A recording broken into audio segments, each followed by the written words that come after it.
جس کی توثیق نہ ہوئی ہو. تو جب راوی ہی مجہول ہے تو روایت بھی مجہول ہے. جب راوی مجہول ہے تو روایت مجہول ہے، جعلی ہے. جس کا راوی مجہول وہ روایت مجہول یعنی جعلی روایت. قرآن پکار میں کہہ رہا ہے کہ حق کسی کی خواہشات کی پیروی نہیں کرتا. ایک صلوات ہو دیا کریں محمد.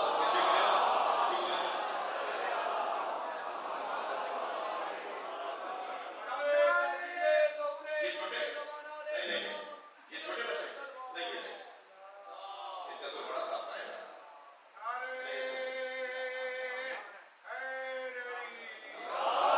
ایک بلند صلوات پڑھیں. بیٹھ جاؤ بیٹھ جاؤ. پہلے سے مانگی ہوتی ہے بابا. تشریف رکھیے. ایک صلوات اور پڑھے گا نبی کی بات. آپ ان کے بڑے ہیں، آپ ماموں ہیں، تو آپ شیعہ ہیں. تو ان کے ابا ماتا ہے، والدہ ہے، تو وقت بھی کم ہے میرے پاس. بچوں کو آپ ان بچوں کے ساتھ مل کے سب پڑھیں. لا الہ الا اللہ. بھائی اونچی آواز میں لا الہ الا اللہ. پڑھو بچوں، بیٹا پڑھو، کھڑے ہو جاؤ، کھڑے ہو جاؤ. شاباش. پڑھو ہمارے ساتھ پڑھو. لا الہ الا اللہ محمد رسول اللہ علی ولی اللہ ووصی رسول اللہ خلیفتہ. آواز نہیں آئی. وخلیفتہ بلا فصل. صلوات پڑھنے محمد.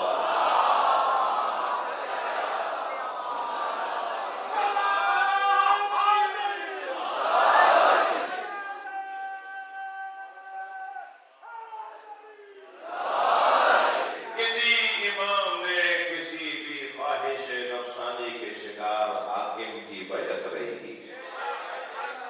امام کہتے ہی اسے جو آگے رہتا ہو. امام کسی کے پیچھے نہیں چلے گا. امام کا پیچھے چلنا اللہ کے نظام میں خلل ہے، اللہ کے نظام کے خلاف بات ہے، اللہ کی قدرت کے خلاف بات ہے. یہ توحید کے خلاف ہے اگر امام کسی کی بیعت کر لے. اللہ کے نظام کے خلاف، اللہ کی توحید کے خلاف ہے. جب میرے مولا حسین کربلا جا رہے ہیں تو فرما رہے ہیں اسیروا بسیرت جدی و ابی. میں اپنے نانا رسول کی سیرت پر اور اپنے بابا کی سیرت پہ عمل کرنے جا رہا ہوں. تو کسی نے کھڑے ہو کر نہیں کہا کہ آپ اپنے بابا کی سیرت پہ عمل کرنے جا رہے ہیں، تو آپ کے بابا نے تو بیعت کر لی تھی.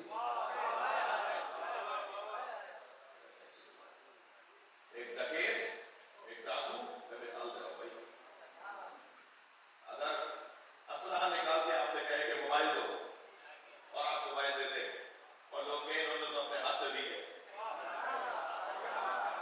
موبائل اپنے ہاتھ سے دیا ہے، ہم نے سب نے دیکھا انہوں نے اپنے ہاتھ سے دیا ہے، تو اس کو دینا کہیں گے. صلوات پڑھنے والا محمد.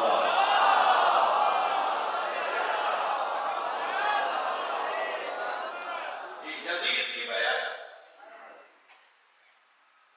امام حسین نے سر دے دیا مگر ہاتھ بیعت کے لیے نہیں دیا. یہ پنجہ ہمارے یہاں کیوں لگایا جاتا ہے؟ یہ علم کے اوپر پنجہ کیوں ہوتا ہے؟ یہ استعارہ ہے، نشانی ہے اس ہاتھ کی جو کٹ گیا مگر یزید کے ہاتھوں میں اس نے بیعت نہیں کی. یہ بلند ہاتھ ہے اور یہ ہاتھ بلند رہے گا، یہ ہاتھ بلند رہے گا اور یہ ہاتھ ہمارے سروں پر ہے. پنجہ اونچا ہوتا ہے نا ہمیشہ، علم کا پنجہ علم کے ساتھ اٹھایا جاتا ہے. یہ ہاتھ ہمارے سروں پر ہے. تو یاد رہے میرے بچوں جوانوں، کوئی آپ کو کوئی عزادارہ امام حسین کو بٹھا نہیں سکتا، اس لیے کہ عزاداروں کے سر پر ایک ہاتھ ہے جیسے دست زہرا ہے. امام حسین کی ماں کا ہاتھ ہے.